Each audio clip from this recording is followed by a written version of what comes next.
Dans l'évangile de Jésus-Christ, selon saint Luc.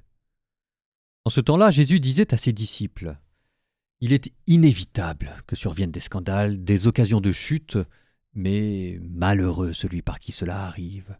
Il vaut mieux qu'on lui attache au cou une meule en pierre et qu'on le précipite à la mer, plutôt qu'il ne soit une occasion de chute pour un seul des petits que voilà.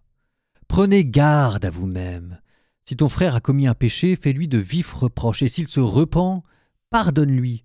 Mais si 7 fois par jour il commet un péché contre toi et que 7 fois de suite il revienne à toi en disant « Je me repens », tu lui pardonneras. Les apôtres dirent au Seigneur : « Augmente en nous la foi. » Le Seigneur répondit : « Si vous aviez de la foi gros comme un grain de moutarde, vous auriez dit à l'arbre que voici, déracine-toi et va te planter dans la mer, et il vous aurait obéi. »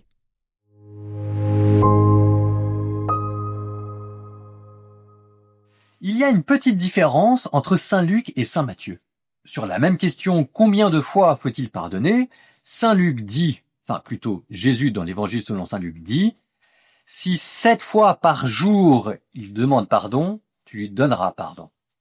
Mais dans l'évangile selon saint Matthieu, il est dit, tu pardonneras à ton frère jusqu'à 70 fois 7 fois.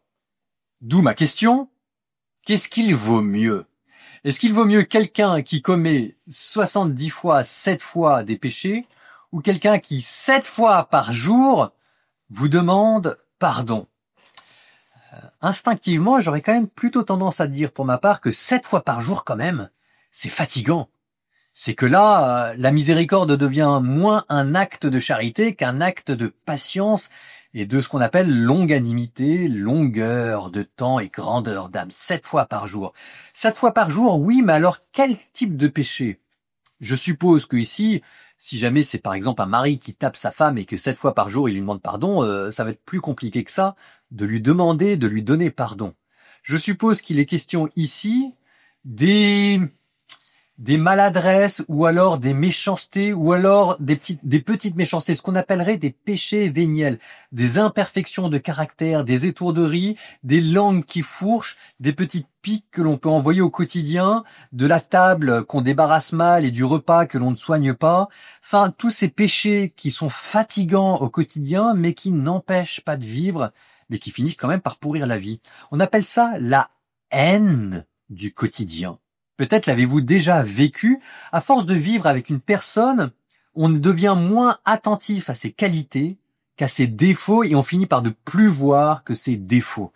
Et ce que l'évangile de Jésus-Christ vous dit, c'est que les imperfections de caractère, les péchés véniels qui sont inscrits dans la personne en face de vous à titre de mauvaises habitudes, il faut quand même apprendre à ne plus les voir. Et que même, allons encore plus loin, même si la personne ne vient pas vous dire « pardonne-moi », il faudra quand même apprendre à lui pardonner.